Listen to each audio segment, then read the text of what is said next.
साहित्य, भाषा सब कुछ स्थापित हो गई इस प्रदेश में। उनका जो कार्य है वो समूचा विश्व कभी नहीं भूल सकता।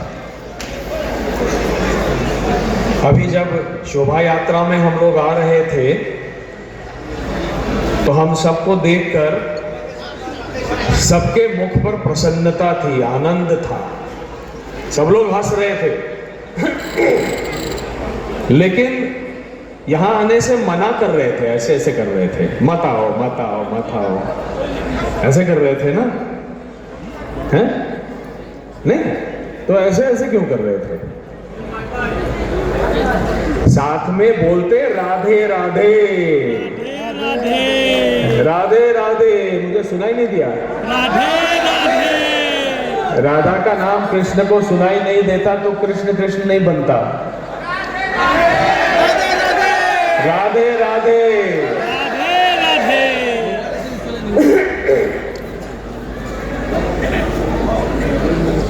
ये रास मेला है। ये 90 वर्षों से चला आ रहा है। बहुत बड़ा कालखंड होता है किसी एक मेले को निरंतर चलते आना। वो केवल लोगों की आस्था और विश्वास और भक्ति ही जीवित रखता है। तो सबके साथ आपके विश्वास, भक्ति और आस्था को भी मैं नमन करता हूं। ये रास क्या है? रास क्या है? बड़े शहरों में जिस प्रकार से विदेशी संस्कृति फैली हुई है, उसके कुछ विक्टिम्स हमारे भी मित्र हैं। पाश्चिमात्य संस्कृति के विक्टिम्स हैं। उनमें से एक हमारे मित्र ने एक दिन मुझसे कह दिया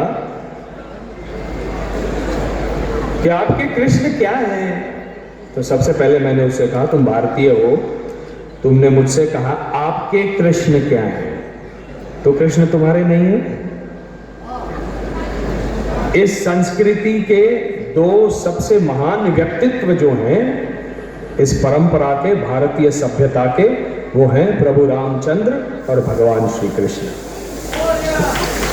वो जितने मेरे हैं उतने ही तुम्हारे भी हैं। तो उसने कहा कि वो क्या करते हैं? Is a Casanova.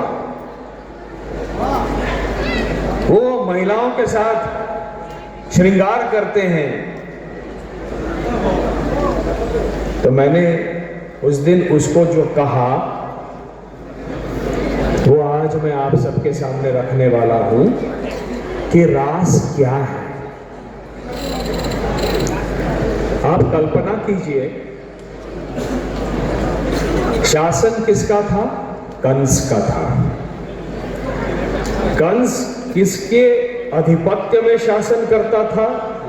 जरासंध के आधिपत्य में शासन करता था।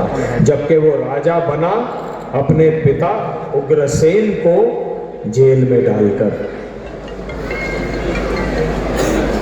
उस मथुरा में कंस की आज्ञा के बगैर कोई भी कुछ बोल भी नहीं सकता था। कंस की रानियां अस्ति और प्राप्ति, जो मगध नरेश जरासंध की पुत्रियां थीं, उनको दूध से नहाना है।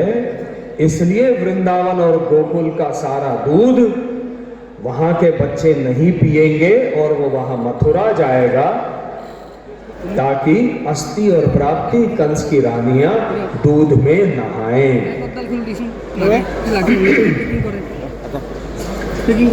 हम जो उपजते हैं, एक मजदूर मजदूरी करता है, कुछ उपजता है, एक कृषक अपनी भूमि से कुछ अन्न निर्माण करता है।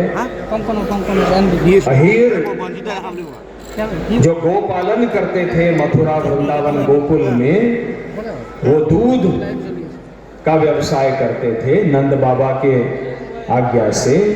लेकिन उनके बच्चों का उस दूध पर अधिकार नहीं था। कंस के शासन काल में किसी भी व्यक्ति का कोई भी अधिकार नहीं था। कोई भी व्यक्ति सांस भी कंस की आज्ञा के बगैर नहीं ले सकता था। कल्पना कीजिए, यदि ऐसा वातावरण हमको हमारे समाज में मिल जाए, क्या हम जी सकेंगे? हम नहीं जी सकेंगे, हमको घुटन महसूस होगी। ऐसे में कृष्ण नाम का एक छोरा आता है और वो पूतना का वध करता है। यहाँ पर जो रास लगी हुई है, इतने सारे बहुत सुंदर सुंदर मूर्तियां यहाँ बनी हुई हैं। पूतना का वध है, केशी का वध है, इन सब का वध करता है और इंद्र को भी चुनौती देता है। जब इंद्र भगवान वर्षा करते हैं तो गोवर्धन उठा लेता है। उस गोवर्धन के तले सारा समाज एकत्रित होता है, पशु पक्षी भी एकत्रित हो जाते हैं।